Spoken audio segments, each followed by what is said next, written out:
사도신경으로 우리의 신앙 고백하도록 하겠습니다.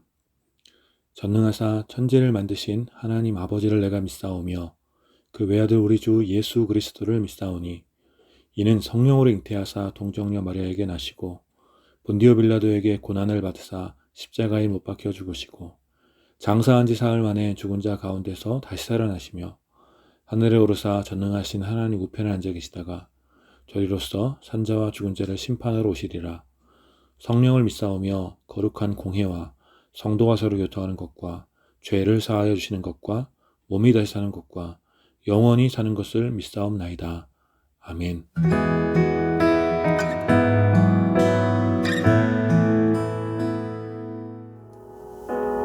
할렐루야. 우리 시간 함께 하나님 찬양합시다. 특별히 우리 예배 가운데 나가면서 오직 주의 보혈을 힘입어서 나아가는 고백하며 우리 함께 찬양 고백합시다. 주의 보좌로 나아갈 때에 주의 보좌로 나아갈 때 어떻게 나가야 할까? 나를 구원한 주의 십자가 그것을 믿으며 가네.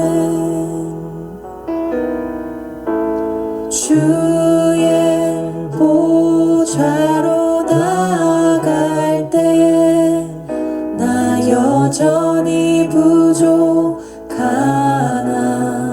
나를 품으신 주의 그 사랑, 나를 품으신 주의 그 사랑 그것을 믿으며 가네. 자격 없는 내 힘이 아닌 오직 예수님의 보혈로 자격 없는 내 힘이 아닌 오직 예수님의 보혈로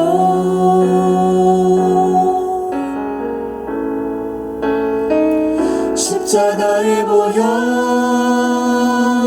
완전하신 사랑 힘입어 나아갑니다.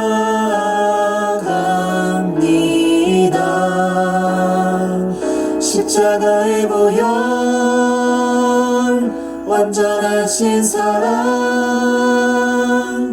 힘입어 예배합니다.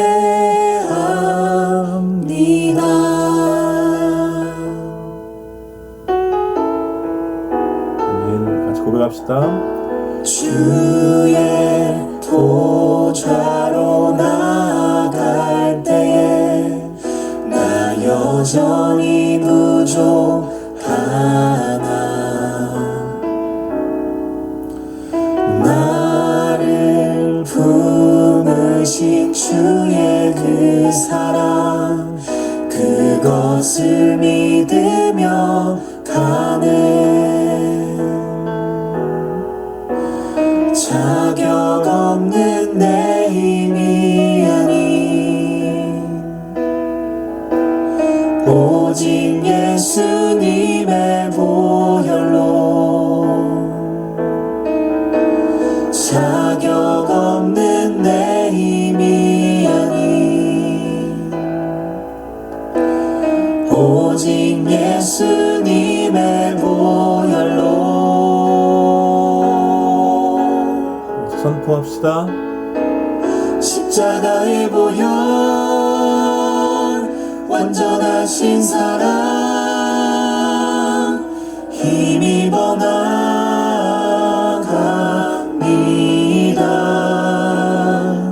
십자가의 보혈 완전하신 사랑 힘입어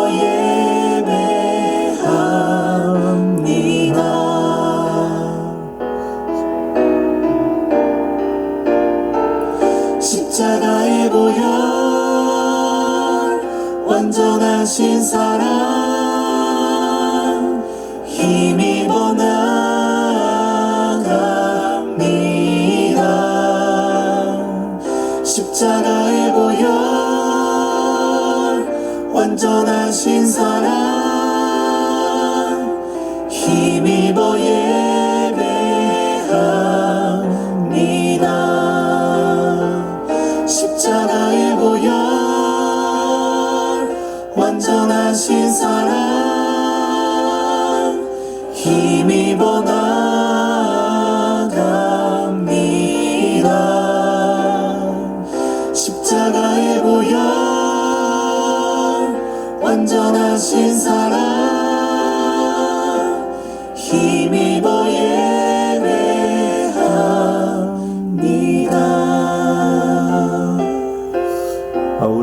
시간 잠시 기도합시다. 우리 오늘도 우리의 의나 또 우리의 어떤 행함이나 또 우리의 어떤 우리의 어떤 공로로 가지고 하나님 앞에 나가는 것이 아니라 오직 예수 그리스도의 그 보혈을 힘입어서 이 시간 하나님 은혜의 보좌 앞에 나아갑니다. 주님 우리의 예배를 받아주시고 주님 그 예수 그리스도의 보혈로 인하여서 우리를 사랑하시는 그 주님의 사랑의 품으로 우리를 안아주십시오. 우리 함께 주님의 은혜를 사모하며 함께 기도하며 하나님 앞에 나아갑시다. 하나님 그렇습니다. 이 시간에도 주님의 은혜를 힘입어서 예수 그리스도의 보혈을 힘입어서 우리가 주님 앞에 나아갑니다. 주님 우리 예배를 받으시고 하나님 아버지 우리가 우리의 부의나 또 우리의 공로나 우리의 행함을 가지고 하나님 앞에 나아가지 않게 하여 주시고 다시 겸손하게 주님만 바라보며 주님 가운데 갈 수 있도록 아버지 인도하여 주십시오. 그래서 우리 주님의 사랑의 품으로 안아주시고 하나님 아버지 우리 안에 성령의 새로운 위로가 서로가 될 수 있는 그런 시간 될 수 있도록 주님 역사하여 주시옵소서. 거룩하신 하나님, 이 시간 우리가 온전히 예수 그리스도의 보혈의 공로를 힘입어 하나님의 은혜 앞에 나아갑니다. 오 주님, 이 시간 우리의 예배를 받으시고 우리의 모든 연약함을 긍휼히 여겨주셔서 오직 주의 보혈을 힘입어서 주님 앞에 나오는 모든 자들 가운데 주님 새로운 소망을 부어주시고 새로운 힘을 우리 가운데 허락하여 주시옵소서. 오 주님, 우리의 예배를 기쁘시게 받아주시기 원하오며 이 모든 말씀 우리 주 예수 그리스도의 이름으로 기도드립니다. 아멘.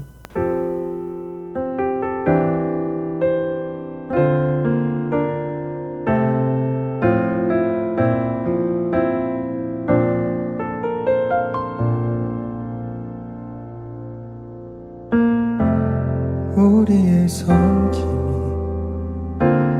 더 낮은 곳으로 우리의 고백이 더 낮은 곳으로 쓰러져 있는 그들을 향해 당신이 그랬듯 더 낮은 곳으로 우릴 초대하네. 함께 하자고 말씀하시네. 우리도 예수 그 길을 따라 함께 가길 원하네.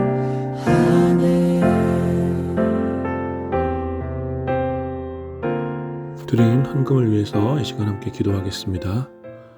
온 세상을 창조하시고 다스리시는 거룩하신 하나님을 찬양합니다. 수많은 고통과 혼란스러운 일들이 세상 가운데 가득하여 평안을 잃고 이리저리 흔들리는 갈대와 같은 우리를 긍휼히 여겨주셔서 오늘 거룩한 예배를 주께 드리며 다시 우리 삶의 의미와 새로운 소망을 허락하여 주시니 온 마음을 다해 주님께 감사를 드립니다. 오 주님, 이 감사의 고백과 함께 드리는 우리의 적은 예물을 주님 기쁘게 받아주시고 허망한 인생 가운데 우리가 굳게 붙잡아야 할 소망과 항상 누려야 할 기쁨을 허락하여 주시옵소서. 무엇보다 이 예물이 쓰여지는 곳에 하나님의 크신 사랑과 선하심이 나타나게 하셔서 더 많은 이들이 하나님의 영광에 참여할 수 있도록 성령 하나님 온전히 역사하여 주시옵소서. 지금도 여전히 큰 두려움과 추위 그리고 고통 가운데 낙심하고 있는 울진과 또 강원도의 산불 피해자들 그리고 우크라이나의 형제들 가운데 주님의 크신 사랑과 위로가 임하길 원하오며 이 모든 말씀 온 세상의 주인 되신 우리 주 예수 그리스도의 이름으로 기도드립니다. 아멘.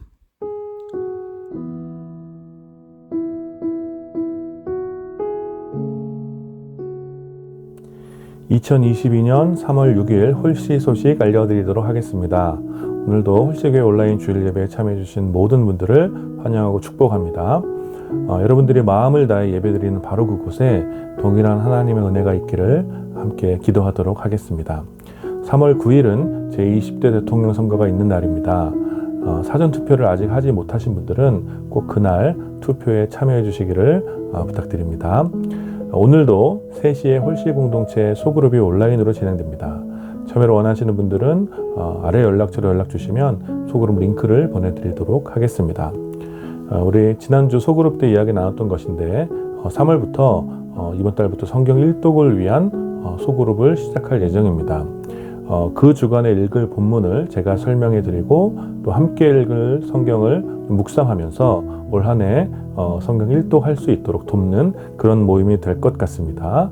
여러분들의 많은 참여, 특별히 홀씨회원들의 많은 참여를 부탁드립니다. 여러분들 이번 한 주간 특별히 어려움을 겪는 이웃들을 위해서 여러분들이 시간을 내어 기도해 주시기를 부탁드립니다. 울진의 산불과 또 강원도의 산불, 또 우크라이나의 전쟁으로 인해서 계속해서 고통당하고 있는 이웃들을 여러분들 기억하시면서 그 소식들을 좀 계속해서 좀 들으면서 시간을 내어 함께 기도해 주시기를 부탁드립니다.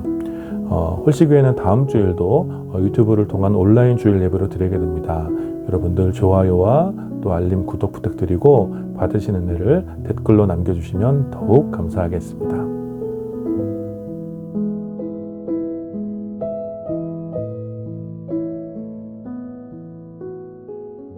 오늘 함께 읽을 본문은 사사기 21장 25절 말씀입니다. 제가 봉독하겠습니다. 그때에 이스라엘에 왕이 없으므로 사람이 각기 자기의 소견에 옳은 대로 행하였더라. 아멘. 오늘 이 본문을 중심으로 자기 마음대로라는 제목으로 여러분들과 함께 은혜를 나누기 원합니다. 여러분 만일 하루만이라도 단 하루만이라도 여러분 마음대로 모든 것을 다 할 수 있는 능력이 생긴다면 무엇을 가장 하고 싶습니까? 저는 모든 일을 잠시 다 내려놓고 사랑하는 가족들이랑 제주도에 가서 좀 쉬면서 먹고 싶은 것도 무한대로 먹고 또 마사지 이런 것도 뭐 원 없이 받고 또 바다 앞에 누워서 낮잠도 자고 좀 그렇게 쉬다 오고 싶습니다. 물론 하루라는 시간이 턱없이 짧지만 하루만이라도 그런 시간이 있었으면 참 좋겠다라는 생각을 해봅니다. 여러분은 무엇을 하고 싶습니까? 어쩌면 상상하는 것만으로도 행복해질 것 같은 많은 일들이 떠오르겠지만 사실 제 진짜 질문은 그 다음에 이어지는 질문입니다. 그것은 바로 그렇게 무엇이든지 여러분 마음대로 하고 나면 단 하루 여러분이 하고 싶은 거 여러분 마음대로 하고 나면 여러분 정말 행복해질 것 같습니까? 무엇이든지 내 마음대로 할 수 있는 능력으로 평범한 일상과 다른 엄청난 일들을 경험하고 난 뒤에 다시 원래의 내 모습, 원래의 평범한 일상으로 다시 돌아오게 되었을 때 어쩌면 너무 허탈하거나 어제와 달리 무엇이나 뜻대로 되지 않은 오늘 속에서 어쩌면 더 큰 답답함을 느끼지는 않겠습니까?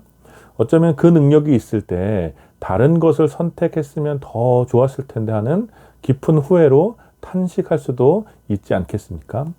원래 자유를 누리지 못했던 사람보다 자유의 기쁨을 누렸던 사람이 자유에 대하여 더 큰 갈망을 갖게 되는 것처럼 아마도 뭐든지 마음대로 할 수 있는 능력을 단 하루만 가질 수 있다면 오히려 그 능력은 어쩌면 우리 삶에 더 큰 불만족이 될 수도 있을 것 같습니다. 그리고 저는 아마도 이런 종류의 불만족이 오늘을 사는 우리 시대에 굉장히 깊게 자리 잡고 있다고 생각합니다. 무엇이든지 마음대로 할 수 있을 것 같으나 마음대로 되지 않는 것이 훨씬 많고 혹 자기 마음대로 했다가 책임질 수 없는 그런 큰 문제들 앞에서 후회하는 삶이 오늘을 사는 우리에게 매우 가까이 있는 이야기들이라고 생각합니다. 그래서 오늘 함께 읽은 이 말씀을 통해 우리 가운데 왜곡된 자유와 또 그로 인한 불만족이 가득한 우리의 오늘을 좀 돌아보며 특별히 왕 대신 그리스도의 통치 아래 오늘을 사는 것이 얼마나 중요한 것인지를 좀 함께 묵상했으면 좋겠습니다. 오늘 함께 읽은 본문은 사사기에서도 아마 가장 유명한 본문이며 또 사사기 전체의 주제라고도 할 수 있습니다. 사사기는 애굽의 노예였던 이스라엘이 하나님의 은혜로 출애굽한 이후에 또 광야에서의 긴 불순종의 시간을 거쳐 드디어 약속의 땅에 입성한 이스라엘의 삶을 보여주고 있습니다. 출애굽한 첫 세대는 하나님을 온전히 신뢰하지 못하여서 약속의 땅에 들어가지 못하고 광야에서의 삶을 끝냈지만 용맹한 여호수아와 그 두 번째 세대는 하나님을 신뢰함으로 가나안을 향한 전쟁에서 승리하고 마침내 가나안 땅에 들어가게 됩니다. 용맹했던 여호수아는 임종 직전에 이스라엘 백성을 향하여 가나안의 민족들과 우상 그리고 그 탐욕의 문화를 멸하라고 하신 하나님과의 언약을 꼭 지킬 것을 당부합니다. 그러나 여전히 남겨져 있던 우상을 섬기던 가나안의 민족들의 일부와 또 그런 우상들을 두고 이제 여호수아와 여호수아의 세대들은 나이가 들어 죽게 됩니다. 그것이 바로 이제 사사기의 시작입니다. 그리고 사실 이러한 사사기의 시작은 애굽에서의 위대한 구원과 탈출, 그리고 가나안을 향한 여호수아의 치열한 정복 전쟁을 읽었던 사람들이라면 매우 당황스럽게 이 사사기가 시작된다는 것을 알 수 있습니다. 출애굽과 여호수아의 긴 서사를 읽은 독자들이 기대하는 엔딩은 무엇이냐면 아마도 큰 어려움을 겪고 끝내 약속의 땅 가나안에 입성한 이스라엘 백성이 그 땅에서 이제 하나님의 은혜를 누리고 행복하게 사는 그런 해피엔딩을 기대하지 않겠습니까? 그러나 이 이야기는 해피엔딩으로 끝나지 않고 어쩌면 더 참혹한 시대의 문을 여는 암울한 엔딩으로 끝이 나며 사사기의 본격적인 이야기를 이어가게 됩니다.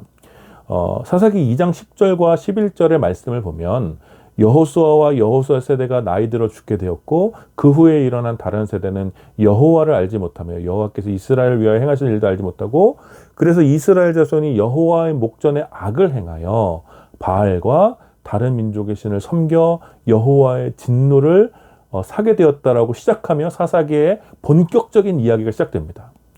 바로 이 이야기가 출애굽과 여호수아의 정복 이야기의 새드 엔딩이며 사사기 이야기의 본격적인 시작이 됩니다. 그리고 이러한 사사기의 시작과 오늘 우리가 함께 읽은 사사기의 끝이라고 할 수 있는 21장 25절 말씀 사이에는 이제 가나안에서의 이스라엘 백성의 삶의 이야기가 나오는데 그 삶은 그야말로 개차반의 삶이라는 것입니다. 하나님을 떠나 우상을 섬겨 이방 민족의 포로가 되었다가 하나님께서 세우신 사사를 통해 구원을 얻게 되고 그러나 금세 또 자기 만족을 따라 우상을 섬겨 이방 민족들에게 또다시 괴롭힘을 당하게 되고 또다시 하나님께서 세우신 사사를 통해 구원을 얻게 되는 은혜를 배반한 이스라엘 백성의 추악한 삶의 패턴이 계속해서 반복된다라는 것이죠. 그리고 오늘 우리가 함께 읽은 21장 25절 바로 앞에도 말로 담기 민망할 정도로 부패하고 타락한 이스라엘 민족의 모습을 보여주고 있습니다. 사사기 19장부터 이어진 사건은 오늘 본문의 메시지가 얼마나 엄혹한 내용인지를 분명하게 보여줍니다. 사사기 19장은 이스라엘의 경건과 거룩한 제사를 책임지던 한 레위인의 타락으로부터 시작됩니다. 사실 여러분 레위 지파가 어떤 지파입니까? 바로 이스라엘의 어떤 거룩을 책임져야 할 그런 지파 아니겠습니까? 그렇게 성결을 지키며 이스라엘 경건의 모범이 되어야 했던 이 한 레위인은 성적으로 매우 타락하여서 유대 베들레헴에서 첩을 들이게 됩니다.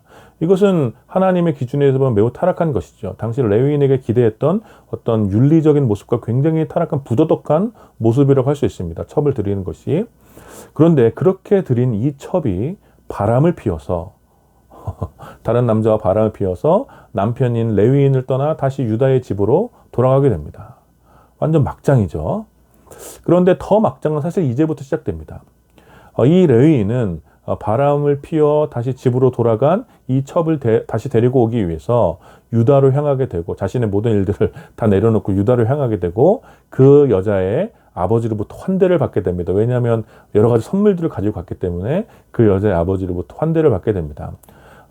그래서 이제 그 여자를 데리고 돌아가려고 하는데, 이 첩을 데리고 돌아가려고 하는데, 그 아버지의 환대가 계속해서 이어져서 바로 돌아가지 못하고 며칠을 유다에 머물러서 유하다가 집으로 돌아오기 위한 길을 이제 떠나게 됩니다. 그리고 돌아오는 길에 밤을 맞아서 이제 잘 곳을 찾으려고 하는데, 이거 잘 곳을 찾지 못해서 굉장히 고생하게 됩니다. 그때 그 레위인의 종이 근처 여부스 지역의 성에 들어가서 쉬자고 제안을 했는데, 사실 이 레위인은 이방 민족의 땅에는 들어갈 수 없다 단호하게 말을 하면서 조금만 더 가면 이스라엘의 베냐민 지파의 땅에 들어갈 수 있다고 하니 바로 거기 가서 쉬자고 합니다. 이 레위인은 성적으로 타락하고 행음하였지만, 그런 범죄자였지만 이방인의 땅에서는 잘 수 없다는 이상한 율법주의가 그의 마음에 있었던 것이죠. 그래서 끝내 베냐민 지파의 땅인 기브아까지 이르게 되어 이제 그 성읍에 들어가게 되는데, 막상 그 베냐민 지파의 성읍에 들어갔는데 아무도 이 레위인을 맞이하여 쉬게 해줄 사람이 아무도 없었습니다.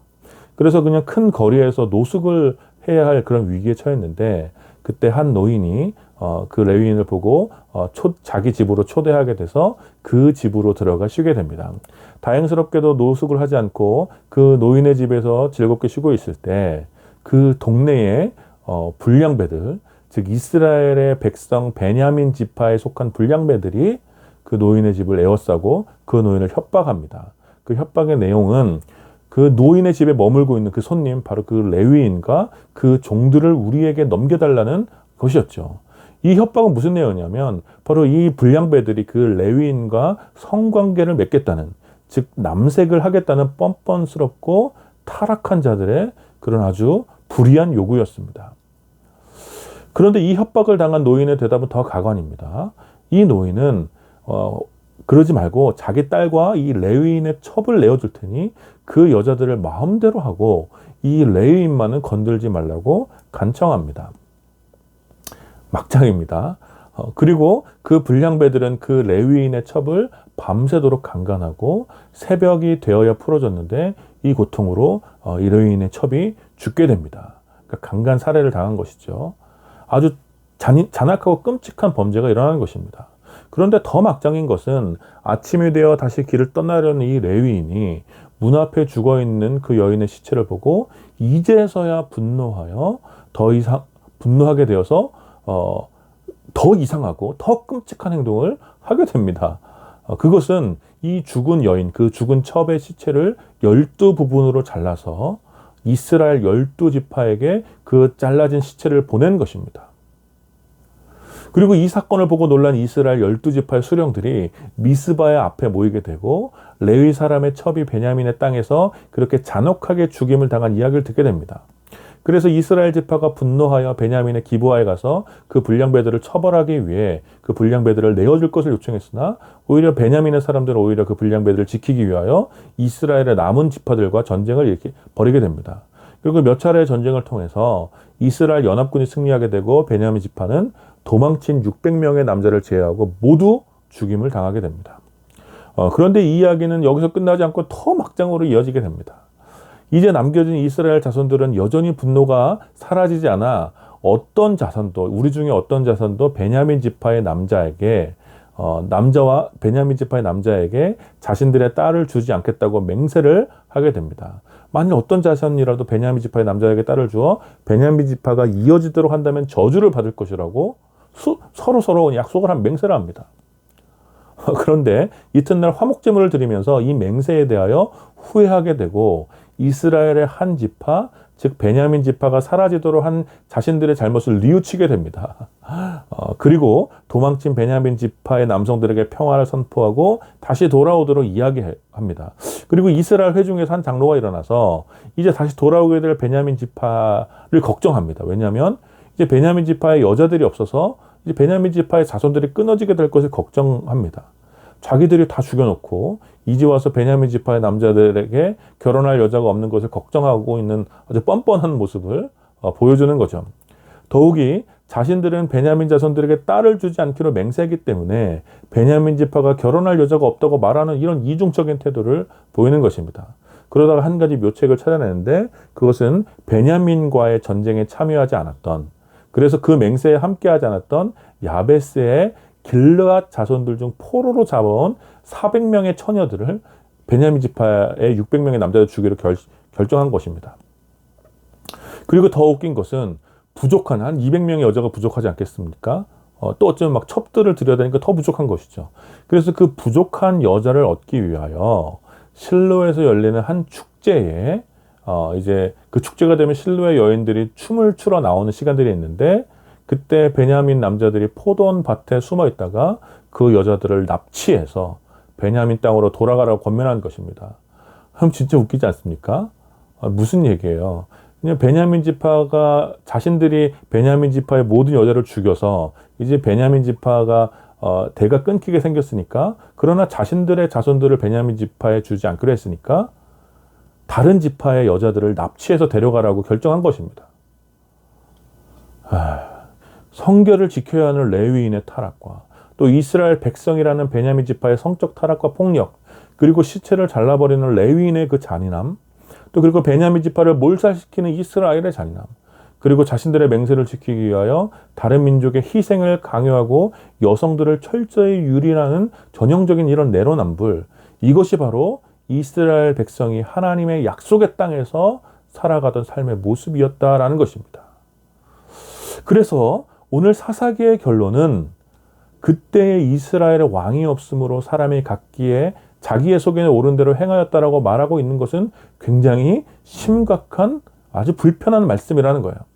다시 말해 왕이 없었던 이스라엘 백성은 자기 마음대로 자기 뜻대로 그냥 살았다는 것입니다. 자기 마음대로 자기가 옳다고 여기는 대로 살았던 이스라엘 백성의 부패와 패역함이 어떠했는지를 사사기는 거짓없이 보여주고 있는 것입니다.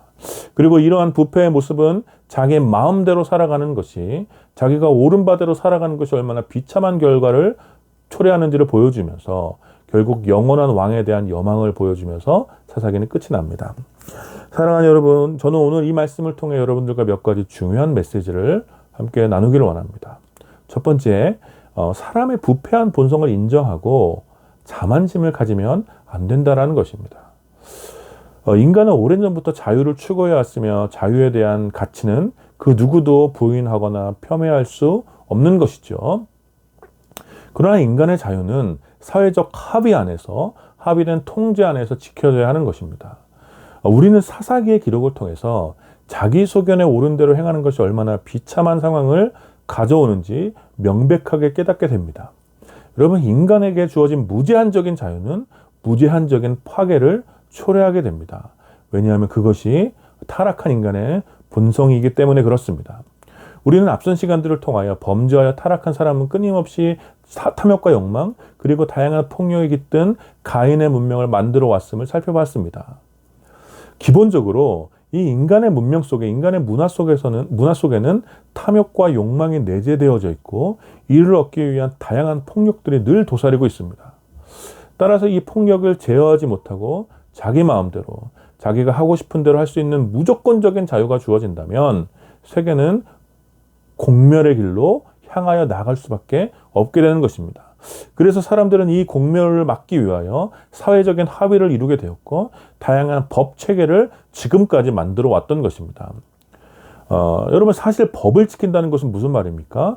법에 의해 법을 지키기 위해 스스로의 자유를 제한하겠다라는 거죠. 이것이 바로 법을 지키는 것입니다. 그러나 대부분의 법 정신이 그러하듯이 이러한 법이나 이런 사회적 합의는 사실 인간의 자유를 지키기 위한 것이죠. 인간의 자유와 인간의 존엄성을 지키기 위해서 스스로의 자유를 일정 부분 포기하는 것이 바로 법 정신입니다. 물론 폭거에 의하여 생겨난 불의한 합의나 또 불의한 법에 대해서는 공의를 위하여 저항할 필요는 있습니다만 민주적인 절차에 의해서 인간의 자유와 존엄성을 지키기 위해 생겨난 합의나 법은 최대한 잘 지켜야 하는 것입니다. 특별히 인간의 부패한 본성에 대하여 깊이 이해하고 인정하는 그리스도인은 오히려 더욱 사회적 합의와 법 질서를 잘 지켜야 합니다. 여러분, 이 말은 우리에게 두 가지 의무가 있음을 보여줍니다. 첫 번째 의무는 사회적 합의와 법 질서를 세워가기 위해서 그리스도인은 다양한 형태로 정치적 참여를 해야 한다라는 것입니다. 특별히 타락한 온 세상을 회복하시기 위한 하나님의 언약과 또 이 계획을 위한 부르심에 순종하기 위하여 그리스도인은 정의의 가치와 합법적인 한계 안에서 최선을 다하여 공적인 복음을 증언해야 합니다. 여러분, 특별히 지금은 선거의 시즌이죠. 지금은 선거의 시즌인데 특별히 우리의 오늘 이러한 가치를 잘 실현할 수 있을 것 같은 정당과 후보 그리고 그러한 공약을 살펴보면서 성실하게 이 선거의 시즌에 잘 투표를 해야 하는 것입니다. 여러분, 그리스도인의 투표는 어떤 의미가 있습니까? 그것은 어떤 기독교의 정치적 위상을 세우기 위한 실력 행사가 아니라 부패한 인간에 의하여 손상된 사회와 창조의 질서를 회복하기 위하여 그리스도인이 살아내야 할 공적 복음을 증언하기 위하여서 행하는 것이 바로 그리스도인 투표라는 것입니다. 인간의 부패한 본성에 의하여 더 참혹한 세상이 되는 것을 최대한 저지하기 위하여 그리스도인은 선한 양심을 가지고 공적인 투표를 하고 또 정치적 삶에도 참여해야 하는 것입니다. 사실 어떠한 정당이나 정치인도 완전한 공익을 위해서 존재한다고 순진하게 생각할 수는 없죠. 그런 정당이나 그런 정치에는 존재하지 않습니다. 그럼에도 불구하고 누가 더 평화를 추구하고 누가 더 가난한 자들과 약자들의 편에서 정의로운 일을 그나마 더 하려고 하는지 상식적인 수준에서 판단할 필요가 있다는 것입니다. 특별히 우리의 시대는 어떻습니까? 우리 시대의 정치는 극심한 양극화 속에서 어떤 가치 판단을 위한 상식적인 과정들이 배제되어 있죠. 그래서 공약에 대한 검증이나 정의를 향한 어떤 신념, 어떤 추구하는 가치에 대한 타당성을 이해하려고도 하지도 않고 그냥 우리 편, 남의 편을 나누어서 우리 편이 아닌 다른 편은 그 사람이 어떤 사람이라도 그 어떤 좋은 공약이나 가치가 있어도 무조건 싫어하며 저주에 가까운 비판을 쏟아내고, 만약 그 사람이 우리 편이라면 그가 어떤 잘못된 신념이나 어떤 추악한 야망이 있더라도 무조건 편들어주는 이런 상황에 대하여 그리스도인은 사실 저항해야 합니다. 사랑하는 여러분, 어쩌면 이미 사전투표를 하신 분들도 많이 있을 것 같은데 꼭 좋은 후보를 여러분들이 분별하셔서 기억하여 투표하시기를 권면합니다. 네 편, 내 편이 아니라 지극히 상식적인 수준에서 평화와 자유를 지켜내며 폭력적인 탐욕을 억제하고 민주적 절차에 따라 사회적 합의를 이끌어갈 수 있는 그런 사람을 여러분의 선한 양심을 따라 분별하여 잘 투표해 주시기를 부탁드립니다. 또 그리스도인이 사회적 합의와 법 절차를 더 잘 지켜야 한다는 말에 포함된 두 번째 의무는 그리스도인이 세상 법 위에 있다라는 착각을 버려야 한다라는 것입니다. 우리는 종종 교회와 그리스도인은 세상 법 위에 있는 하나님의 법을 지키는 사람들이라고 생각들을 하고 그런 이야기들을 종종 듣습니다. 그런데 이것은 전형적인 크리스텐덤, 즉 기독교 왕국적인, 기독교 패권주의적인 이런 생각입니다. 어떤 사람들은 세상의 법이나 사회적 합의를 어기며 신앙생활을 하는 사람을 보면서 신앙이 좋다라고 이야기하는 사람들도 있습니다. 혹은 교회의 문제나 어떤 목회자의 비리와 같은 문제를 세상 재판을 통해 해결하는 것을 수치스럽다고 생각하는 사람들도 있어요. 그래서 그냥 그런 문제들은 교회 안에서 자기들끼리 해결하려고 합니다. 그것이 더 성경적이라고 이야기하는 거죠. 대표적인 것들이 목회자의 성범죄나 어떤 횡령과 같은 그런 문제들입니다. 여러분, 이러한 것들은 성범죄나 횡령과 같은 것은 아주 분명하게 법적인 처벌을 받도록 사회적 합의가 이루어진 문제들인데, 유독 교회 안에서는 많은 목회자들이 이러한 문제를 성도들끼리 해결하고 넘어가려고 합니다. 목사가 예배 시간에 회개하면 됐지, 법적인 처벌을 받지 않아도 된다라고 생각을 합니다. 성도들의 앞에서 회개하는 것이 법적인 처벌을 받는 것보다 더 상위에 있다라고 생각하는 거예요. 그러나 교회의 합의가 일반 법과 세속의 합의보다 우선해 있다고 생각하는 이러한 자세는 사실 매우 위험한 자세죠. 문제는 대개 이러한 교회의 합의가 세속의 법보다 그 처벌과 책임이 매우 약하다라는 데 있습니다. 더욱이 목사를 교회의 아버지처럼 생각하는 한국교회의 보수적인 정서상 목회자의 범죄에 대하여 감싸주기 쉽고 적당한 선에서 해결하고자 하는 경향이 매우 강합니다. 그 결과 아무리 큰 범죄를 저지르더라도 사회적 합의와 상식을 뛰어넘는 그런 잘못을 했더라도 교회의 선방망이 처벌 후에 바로 다시 복귀하여 사역을 하는 그런 목회자들을 최근에도 많이 보게 되죠.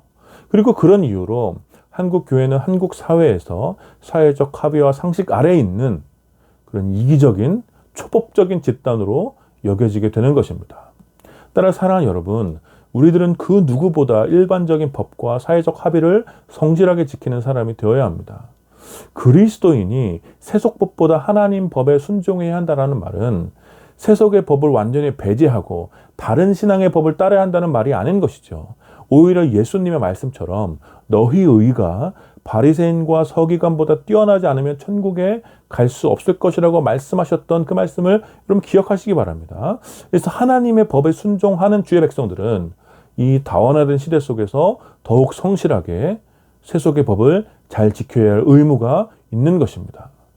자신의 탐욕과 이기적인 욕망을 위한 수많은 불법과 불의가 사회를 위태롭게 하고 수많은 약자들을 괴롭히는 것을 주목하여서 그리스도인들은 더 성실하게 사회적 합의를 잘 지켜 이 위태로운 사회 속에서 하나님의 공의가 임하도록 해야 할 책임과 사명이 있다라는 것입니다.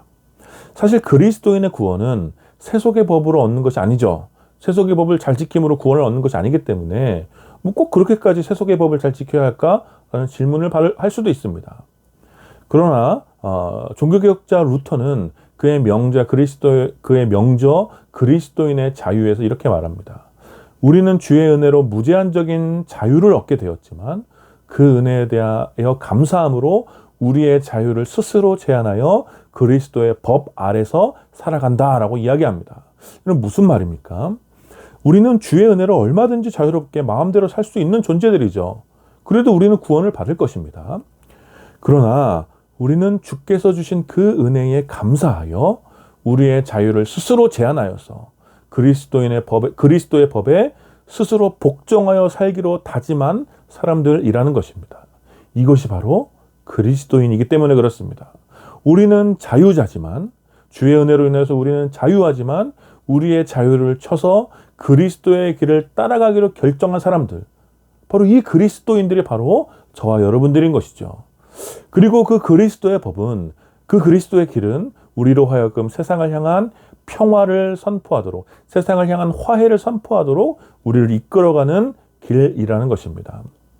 절대적인 기준과 보편적인 가치가 사라져버린 오늘, 이기적인 탐욕과 욕망이 문화를 이끌어가는 우리의 오늘, 다양한 종류의 폭력과 억압이 사람들을 두렵게 만드는 우리의 오늘, 우리들은 새로운 기준이 되는 사람이 되어야 한다는 것입니다.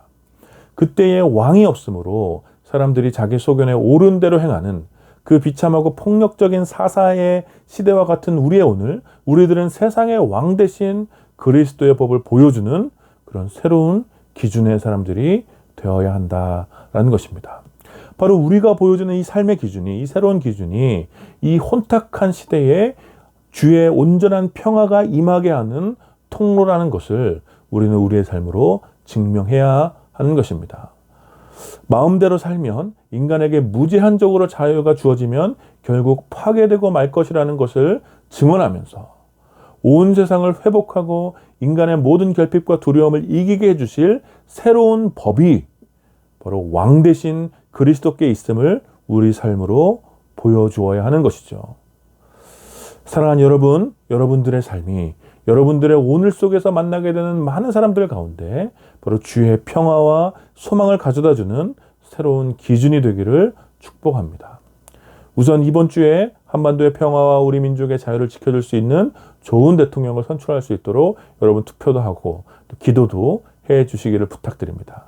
그리고 우리가 어떤 세속의 법 위에 있다고 자만하지 마시고 사회적 합의와 지켜야 할 법을 성실하게 잘 지키시는 여러분들 되시기를 축복합니다. 우리 욕망을 위하여 법을 어기고 또 순간의 이익을 위해서 사회적 합의를 깨트리는 그런 옛사람의 본성을 우리가 벗어버리고 아무리 자꾸 소소한 것이라도 약속된 것, 또 합의된 것, 지켜야 할 법을 성실하게 지키시는 여러분들이 되시기를 바랍니다. 새치기 하지 마시고 탈세하지 마시고 교통법규 어기지 마시고 이런 것들, 이런 자꾸 소소한 법을 잘 지키는 여러분들이 되어주십시오. 우리는 이 시대의 소망을 위한 기준이 되는 사람들이 되어야 합니다. 이 사실을 잊지 마십시오. 우리가 기준을 지키지 못하면서 새로운 기준이 될 수 없는 거죠. 그리고 그러한 절제된 삶을 통하여 세상의 모든 법을 다스리시고 세상을 회복시키시기 원하시는 그 하나님의 사랑이 드러날 수 있도록 우리의 자유를 스스로 제한하며 그렇게 오늘 살아가시는 여러분들이 되시기를 축복합니다. 그것이 힘들고 어렵고 답답해 보여도 우직하게 그렇게 마음대로 여러분 마음대로 살지 마시고 세상의 법을 지키며 그리고 하나님 법 아래에서 한 걸음씩 걸어가시는 여러분들이 되시기를 축복합니다. 이번 주에도 계속될 여러분들의 그 오늘 속에서 여러분 마음대로 살지 마시고 마음대로 살고 싶은 여러분들의 그 욕망을 좀 내려놓고 마음대로 살고 싶어하는 수많은 이웃들에게 왕 대신 예수 그리스도의 생명의 법을 드러내는 그런 새로운 기준이 되는 삶을 사시기를 마음을 다해 축원합니다. 아멘. 우리 이 시간 함께 기도할까요? 오늘 말씀을 기억하시면서 함께 기도합시다. 우리 뜻대로 우리 마음대로 살고자 하는 그 욕심을 내려놓고 우리가 사회적 합의와 법을 잘 지킬 수 있도록 또 왕 대신 예수 그리스도의 길을 온전히 따라가는 그런 기준이 되는 삶을 기꺼이 살아갈 수 있도록 주님 우리 가운데 은혜를 베풀어 주십시오. 우리 말씀을 기억하시면서 함께 기도하시고 특별히 이번 주에 있을 20대 대통령 선거를 위해서 기도합시다. 하나님께서 기뻐하시는 사람이 대통령으로 잘 선출될 수 있도록 기도하시고 또 산불로 인해서 피해를 입은 우리 이웃들을 위해서 또 우크라이나 전쟁으로 인해서 고통받고 있는 우리 이웃들을 위해서 이 시간 함께 마음을 다해 기도했으면 좋겠습니다. 우리 같이 기도합시다. 하나님, 이 시간 함께 말씀을 나누며 사람이 자기 마음대로 사는 것, 자기 소견에 옳은 대로 살아가는 것이 얼마나 비참한 최후를 맞이하는지, 그것이 세상을 얼마나 망하게 하는 것인지 우리가 또 나누었습니다. 우리가 그리스도 안에서 새로운 법을 따라 또 이 주님의 말씀에 따라 우리의 자유를 스스로 제한하여 주님께서 기뻐하시는 삶을 살아가는 함께 말씀을 나누었습니다. 오직 우리 가운데 주의 은혜를 베풀어 주시옵소서. 하나님, 모두가 자기 마음대로 사는 것을 즐거워하는 이 시대, 하나님 아버지, 그렇게 사는 것에는 우리가 비참한 또 최후가 찾아오게 될 것이라는 것을 저희가 기억하고 우리 인간의 부패한 것을 위해서 하나님 아버지, 우리가 무엇보다 인정을 되는 사회적 불합리와 법들을 잘 지키고 그것을 뛰어넘는 새로운 소망을 보여주신 새로운 생명자는 영상이 될 수 있도록 아버지 인도하여 주시옵소서. 그래서 이 시대 사람들이 왕이 없는 것을 살지 않고 영원한 왕 되신 예수 그리스도를 믿음으로 바라보고 살아갈 수 있도록 도와주시는 우리의 삶을 사용하고 주시옵소서.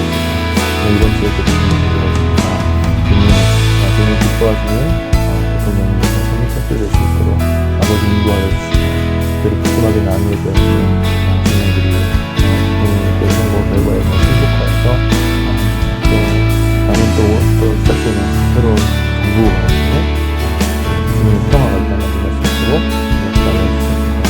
불로 피해를 받은 우리들을 좀 권유해 주시고 하나님 아버지, 그들이 이 어려움 속에서 또 그들을 돕는 손길을 붙여주시고 그 어려움을 지나갈 수 있도록 도와주시고 그 우크라이나 전쟁을 위해서 기도합니다. 그 전쟁에서 끝날 수 있도록 아버지 역사해 주시고 주님의 피해를 받고 있는 모든 들 주님